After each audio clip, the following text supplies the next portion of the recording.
ఫిబ్రవరి 4న రథసప్తమి సందర్భంగా తిరుమల మాడవీధుల్లో జరుగుతున్న ఏర్పాట్లను టీటీడీ పాలక మండలి సభ్యులు, టీటీడీ ఈవో జె శ్యామలారావు, అదనపు EO CH Venkaiah Chowdary, in charge AVSO Manikanta చందోలుతో కలిసి శుక్రవారం సాయంత్రం చైర్మన్ పరిశీలించారు. తిరుమల మాడవీధుల్లో భక్తుల సౌకర్యార్థం వేసిన చలువ పందిళ్లను, గ్యాలరీల్లో భక్తుల ప్రవేశం, నిష్క్రమణ, అత్యవసర గేట్లను, భక్తులు నడిచే సమయంలో వేడి లేకుండా వైట్ పెయింట్ తదితర ఏర్పాట్లను పరిశీలించారు.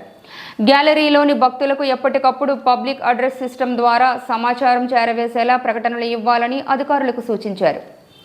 భక్తులు గ్యాలరీలోకి ప్రవేశించాక వారికి కావలసిన అన్నప్రసాదాలు, తాగునీరు, మజ్జిగ తదితర సౌకర్యాలను క్రమం తప్పకుండా అందించాలని కోరారు.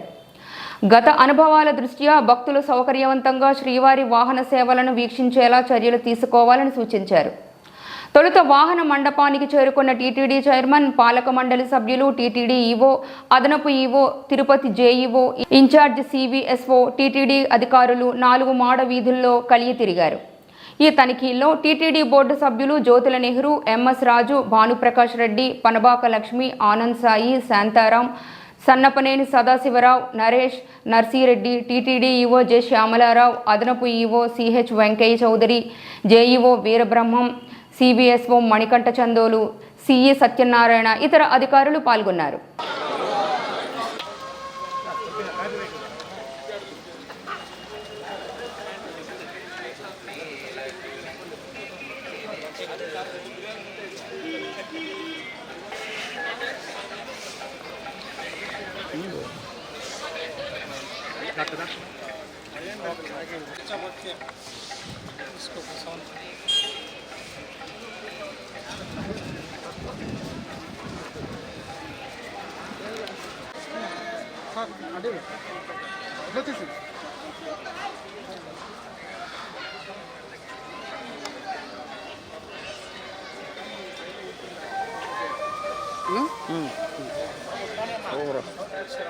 Sobra.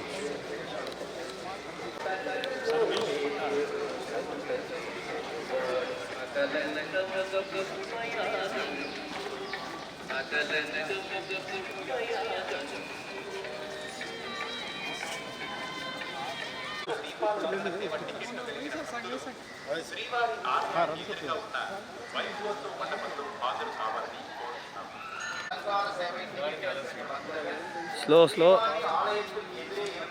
వైభవంతో మండపத்தில் ஆஜராகும்படி கேட்டுக்கொள்ளப்படுகிறார். மற்றும் தற்ற விபாரகண சேவாட்டியை பிராப்தி மண்டல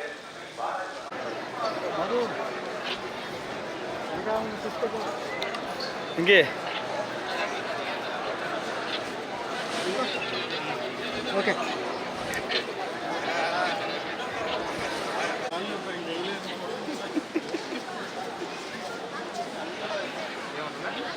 చాలే వదిలేండి.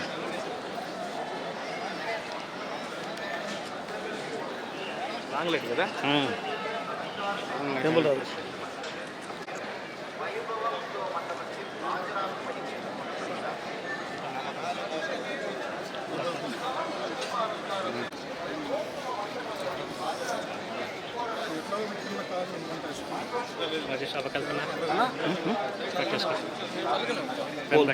Pole okay sir.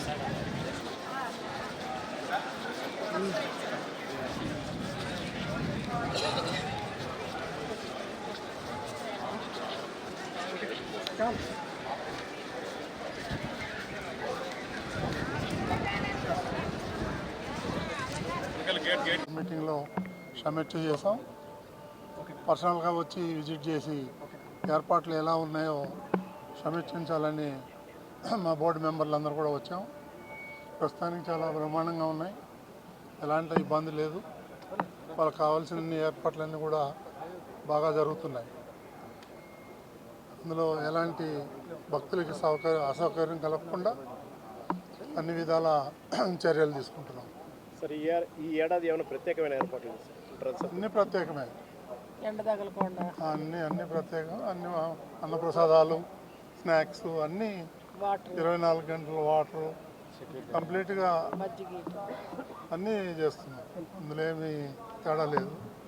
First time అనుకుంటా నాకు తెలిసి అంత బ్రహ్మాండంగా ఏర్పాట్లు చేస్తున్నాం. ఎలాంటి ఈ సంఘటనలు జరగకుండా అందరూ పోలీసు వాళ్ళు వీళ్ళందరూ కూడా శ్రమించి చేరుకోం అంత సజావుగా జరుగుతుందని దేవుణ్ణి ప్రార్థిస్తున్నాం. రథసప్తమి నుంచి అన్నదానంలో అడిషనల్గా ఒక ఐటమ్ యాడ్ చేయాలని చెప్పి ఆలోచన అవుతుందండి. అది ప్రిపేర్ అవుతుంది. దానికి కొంచెం మ్యాన్ పవర్ తక్కువ ఉంది. రిక్రూట్ చేస్తున్నారు, త్వరలోనే పెడతాం. సార్ అంటే 2 లక్షల మంది దాకా వచ్చే అంచనా ఉంది. అయితే ఈ గ్యాలరీలో 1,40,000 వరకు సరిపోయింది. 1,80,000 మంది పడతారు. కొంచెం ఫ్లోటింగ్ ఉంటుంది, అది ఎలాంటి ఇబ్బంది ఉండదు. డిస్ప్లే పెడతాం, అక్కడక్కడ డిస్ప్లే బోర్డ్స్ పెడతాం. ఏర్పాట్లు అయితే బ్రహ్మాండంగా ఉన్నాయి, అందులో ఎలాంటి ఇబ్బంది లేదు. భక్తులకి సేవలన్నీ రద్దు చేసి సేవలను ఇందాక ప్రెస్ మీట్లో చెప్పాం, సేవలన్నీ రద్దు చేసామని చెప్పాము, అంతే. కుదరదు. ఓకే, అందరికీ నమస్కారం. ఈరోజు తిరుమల తిరుపతి దేవస్థానంలో మనకి తిరుమల మీద జరిగే రథసప్తమి ఫిబ్రవరి 4వ తారీఖున జరిగే ఈ సప్తరథాలు ఒకే రోజు ఎవరైతే సరే భక్తులు వస్తారో వాళ్ళందరికీ కనువింపు చేయడం జరుగుతుంది. 9 రథాలు ఆ రోజు ఉదయం 5:30 నుంచి రాత్రి 9 గంటల వరకు కూడా తిరుమల మాడవీధుల్లో తిరగడం జరుగుతుంది. దీనికోసం as chief vigilance and security ఆఫీసర్గా మేము మా విజిలెన్స్ తరపున ఓవరాల్గా 1000 మందిని అంటే ఎన్సీసీ మెంబర్స్తో మరియు విజిలెన్స్ అండ్ సెక్యూరిటీ స్టాఫ్తో 1000 మందితో పాటు మాడవీధుల్లో మరియు తిరుమల దేవాలయం ఏదైతే ఉందో దాని చుట్టుపక్కల గ్యాలరీస్లో కూడా మేము పూర్తిగా బందోబస్తు వేసుకోవడం జరిగింది. దానికి సంబంధించి ఏ గ్యాలరీస్కి ఎటువంటి నిబంధనలు ఉన్నాయి, ఉన్న 137 గ్యాలరీస్లో ఎటువైపు నుంచి ఎంట్రీ ఉంది, ఎటువైపు నుంచి ఎగ్జిట్ ఉంది, ఏదైనా సరే ఇన్సిడెంట్ జరిగినప్పుడు ఎక్కడ ఫైర్ వెహికల్స్ పెట్టుకోవాలి, ఎక్కడ మెడికల్ సంబంధించిన వెహికల్స్ పెట్టుకోవాలి, అలానే మెడికల్ సిబ్బంది ఎక్కడ ఉండాలి, దీంతోపాటు ఏదైనా ఎమర్జెన్సీ సిచ్యువేషన్లో ఎమర్జెన్సీ ఎగ్జిట్స్ కూడా ఎలా ఉండాలి, టోటల్గా 27 ఎమర్జెన్సీ ఎగ్జిట్స్ మనం పెట్టుకోవడం జరిగింది. వీటన్నిటికీ కూడా కలర్ కోడింగ్ పెట్టుకొని ఎటువంటి పరిస్థితుల్లో అయినా సరే మనం ఎటువంటి ఎమర్జెన్సీ పరిస్థితులు ఉన్నా అత్యవసరంగా ఎవరినైనా ఎవాక్యువేట్ చేయాలన్నా కూడా దాన్ని అంతా కూడా ప్రాక్టీస్ చేయడం జరిగింది. దీనితో పాటు మనము నేషనల్ డిజాస్టర్ రెస్పాన్స్ ఫోర్స్ వాళ్ళని కూడా పిలిపించి ఆ రోజు ఎలా ఉంటుంది, ఎంతమంది భక్తులు వస్తారు, దాని గురించి సంబంధించిన ఒక పూర్తి ప్రణాళిక వేసుకోవడం జరుగుతుంది. వాళ్ళు ఇచ్చే ఇన్పుట్స్ కూడా మేము కన్సిడర్ చేస్తున్నాము. ఇదే కాకుండా ఆక్టోపస్కి సంబంధించిన వాళ్ళు, అలానే ఏపీఎస్పీ స్పెషల్ పోలీస్ ఫోర్సు వీళ్ళని కూడా మనము తీసుకొని పూర్తి భద్రతాకు సంబంధించి ప్రణాళిక వేసుకోవడం జరిగింది. సార్ మొత్తం ఎంతమంది రావచ్చు అంచనా వేస్తారు? సుమారుగా గ్యాలరీస్కి సంబంధించి 1,80,000 మంది గ్యాలరీస్లో పడుతుంటారు. ఇది కాకుండా మనకి రెగ్యులర్గా జరిగే స్వామివారి సేవ ఏదైతే సరే సర్వదర్శనం ఉందో అది కూడా జరుగుతుంది. కాబట్టి సుమారుగా 2 లక్షల నుంచి 2.5 లక్షల మధ్య కూడా భక్తులు విచ్చేసే అవకాశం ఉంది. అంటే 4 మాడ వీధిలో కాకుండా మనం ప్రత్యేకంగా ఎత్తుకున్నాం అంటే చక్రస్నానం. ఈ 4 మాడ వీధిలో అకామిడేట్ చేస్తూ మళ్ళీ వీళ్ళు చక్రస్నానంలో వాళ్ళు ఎలా చేయబోతారు, దాని ప్రణాళిక ఏదైనా చేస్తారా? అదేవిధంగా వీళ్ళని ఎగ్జిట్ చేయించగలగాలి అంతే సేఫ్గా. అవును, దానికైనా ప్రణాళిక. ఇప్పుడు 2 గంటలకి మధ్యాహ్నం చక్రస్నానం మొదలవుతుంది. దీనిలోపు ఒక 4 రథాలు అనేవి మాడవీధుల్లో తిరగడం 4 రథాలు కంప్లీట్ అవుతాయి. సో 2 గంటలకి మనము ఎలో చేస్తాము. దానికి ఆ సమయంలో 3 ఎంట్రీస్ ఉన్నాయి మనకి, ఈస్ట్ కానీ, నార్త్ కానీ, వెస్ట్ కానీ. ఈ 3 ఎంట్రన్స్లో నుంచి మనం భక్తులను లోపలికి తీసుకోవడం జరుగుతుంది. వచ్చిన భక్తులకి మనము ఇంటీరియర్గా ఉండడానికి మనము 2 బోట్స్ పెట్టుకున్నాము, స్విమ్మర్స్ని పెట్టుకున్నాము, అలాగే పోలీస్ సిబ్బంది, ఇన్ఛార్జ్ సిబ్బంది ప్రతి గేట్ దగ్గర ఉంటారు. దానికి కూడా గ్యాలరీస్లో నుంచి ఏ డైరెక్షన్ నుంచి తీసుకోవాలి, లోపల పుష్కరిణి దగ్గర ఏ గేట్స్ ఓపెన్ చేయాలనేది కూడా మనం ముందుగానే సిద్ధం చేసుకున్నాం. ఆ ప్రణాళిక సిద్ధమైంది. సో ఒక స్నానం చేసిన తర్వాత, పుష్కరిణిలో స్నానం చేసిన తర్వాత మొత్తం ప్రతి గేటు కూడా వాళ్ళకి ఎగ్జిట్గా ఉపయోగపడుతుంది. దీని తర్వాత మిగతా గేట్లన్నీ మూసేసేసి మిగతా రథాలన్నీ తిరుగుతుంటాయి. బట్ మనకి వెస్ట్ సైడ్ నుంచి మాత్రం జనాల్ని తీసుకోవడం జరుగుతుంది. ఆ గ్యాలరీస్ నుంచి మనకి మాడవీధుల్లోకి రాకుండానే ప్రజలు ఎవరైతే ఉన్నారో 7 గంటల వరకు కూడా పుష్కరిణి లోపలికి వెళ్ళడము, మళ్ళీ వాళ్ళు స్నానం చేసిన తర్వాత బయటికి రావడం జరుగుతుంది. సో దానికి సంబంధించిన పక్కా ప్రణాళిక మరియు ఏ ఎంట్రీ ఏ ఎగ్జిట్ అనేది కూడా మనం ఆల్రెడీ డిసైడ్ చేస్తాం. భక్తులకి ఏమైనా స్పెషల్ అప్పీల్ చేస్తున్నారంటే పాత ఇవి పునరావృతం ఘటనలు దృష్టిలో పెట్టుకుని ఏదైనా అప్పీల్ చేయబోతున్నారు అంటే భక్తుల సైడ్ నుంచి కూడా ఏదైనా ఓకే, ఇప్పుడు సుమారుగా మనకి లోపల 1,80,000 మంది దాకా పట్టే అవకాశం ఉంది. దీనికి మించి కూడా వచ్చినట్లయితే భక్తుల కోసం అంటే ఒకేసారి అంతమంది లోపలికి వచ్చి చూసుకునే దానికి మనకి లిమిటేషన్ ఉంది. కాబట్టి బయట కూడా ఎల్ఈడీస్ ఇంపార్టెంట్ జంక్షన్స్లోను అండ్ ఇంపార్టెంట్ ప్లేసెస్లో కూడా మనం ఎల్ఈడీ స్క్రీన్స్ పెట్టడం జరిగింది. అక్కడ కూడా అన్నప్రసాదాలు మరియు వాటర్ అన్నీ సప్లై చేయడం జరుగుతుంది.